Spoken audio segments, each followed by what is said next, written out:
They say some people come into your life for a reason, some for a season, and some for a lifetime. Shane Mitchell had no idea, sitting in 7th grade with an empty stomach, that his teacher was about to become a lifetime. Shane was 12 years old when everything changed at home. His mother lost her job, and just like that, the careful life she had built for the two of them began to feel very fragile. Shane didn't fully understand everything that was happening, but he felt it. The way kids always feel things, in the silence at the dinner table, in the way his mother's smile didn't quite reach her eyes anymore. And somewhere along the way, without even realizing it, he started coming to school hungry. Mr. Jackson had been teaching 7th grade for over 20 years. He knew his students, not just their names and their grades, but the way they carried themselves when something was wrong. And something was wrong with Shane Mitchell, his sharpest student, his most reliable A. Slipping. That evening, Mr. Jackson sat down with his wife and told her what he had noticed. He didn't have all the details, but he had been teaching long enough to know what hunger looked like on a child's face. Mrs. Jackson listened, and without hesitation, she said, "We are going to do something about this." It started simply. Mr. Jackson made sure Shane had lunch at school every day. No announcement, no fanfare, just a quiet arrangement that made sure the boy was fed. And on Fridays, Mrs. Jackson would drive to Shane's house with groceries. Not just the basics, real groceries, a variety, things a family actually wanted to eat. And Shane's favorite cereal. Shane's mother accepted the help with a grateful and humble heart, but she made a decision right away. She would not tell Shane where the food was coming from. Not yet. He was a 7th grader with a bright future. She didn't want him distracted by embarrassment or guilt. She wanted him focused. So she kept the secret, and Shane kept making A's. Months passed. Shane's mother found a new job. Things slowly stabilized. The Friday visits tapered off naturally, but the Jacksons never made her feel like a charity case. They never kept score.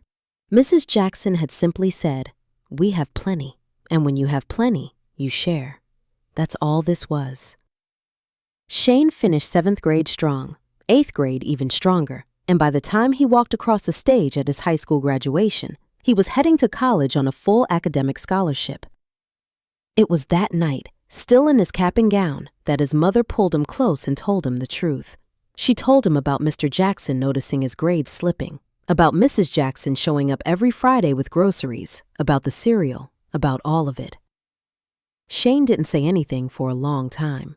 He just stood there, in the warm June air, thinking about 7th grade, about coming to school hungry and somehow always having lunch, about his mother carrying that secret alone so that he wouldn't have to carry it too.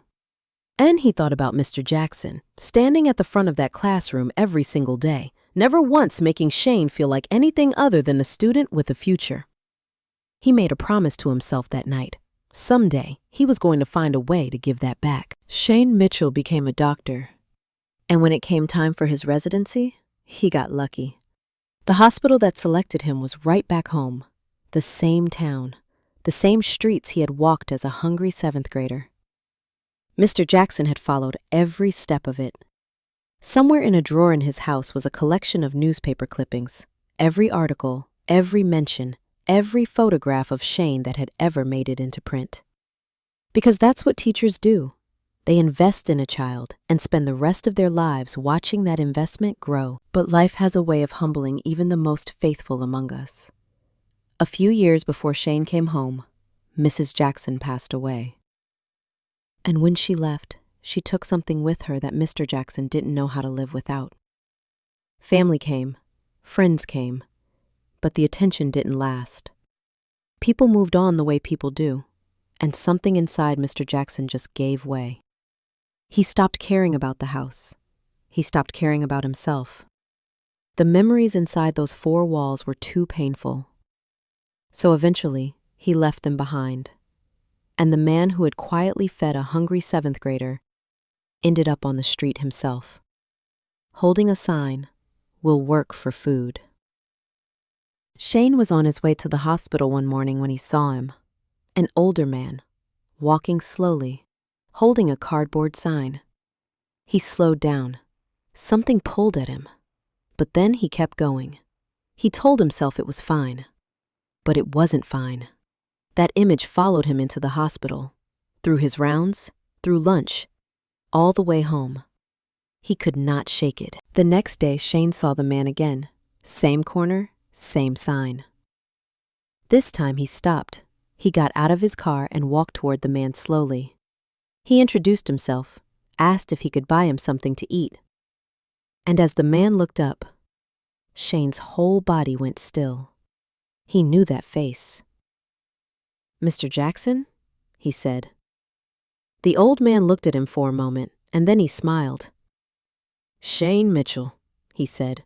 "I remember you." Shane took Mr. Jackson to the local diner and just listened. He asked gently and with respect, "What happened?"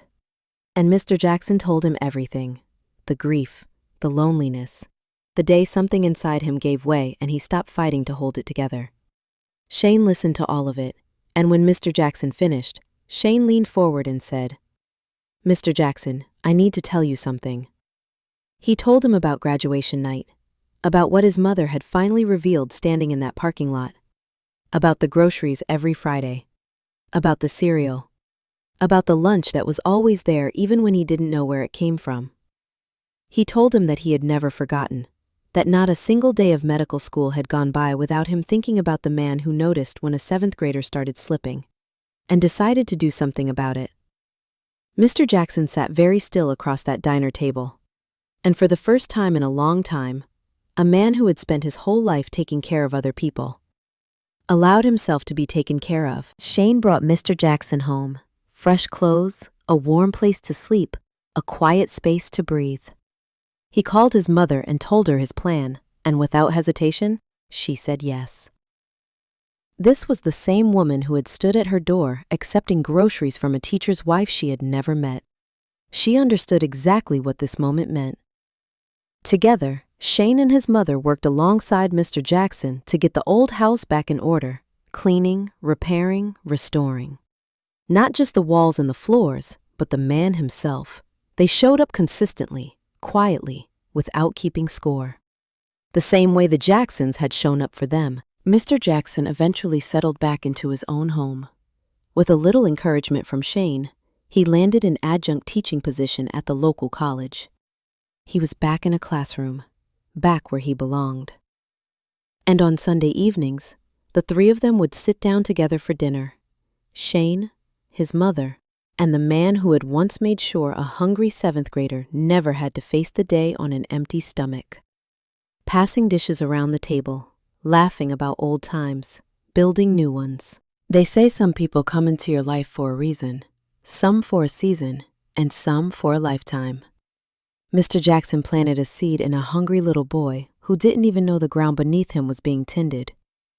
And decades later, that boy came back and watered the gardener. Grace has a way of doing that. What you send out into the world, it finds its way back. Maybe not today, maybe not for years, but it comes back. If this story moved you, share it with someone who needs to hear it today. Subscribe to Grace and Second Chances because there are more stories just like this one, stories about ordinary people who chose to show up, to pay attention, to give when they had enough, and to give back when they finally could. Because grace is never wasted, not one single drop of it. I'll see you in the next one.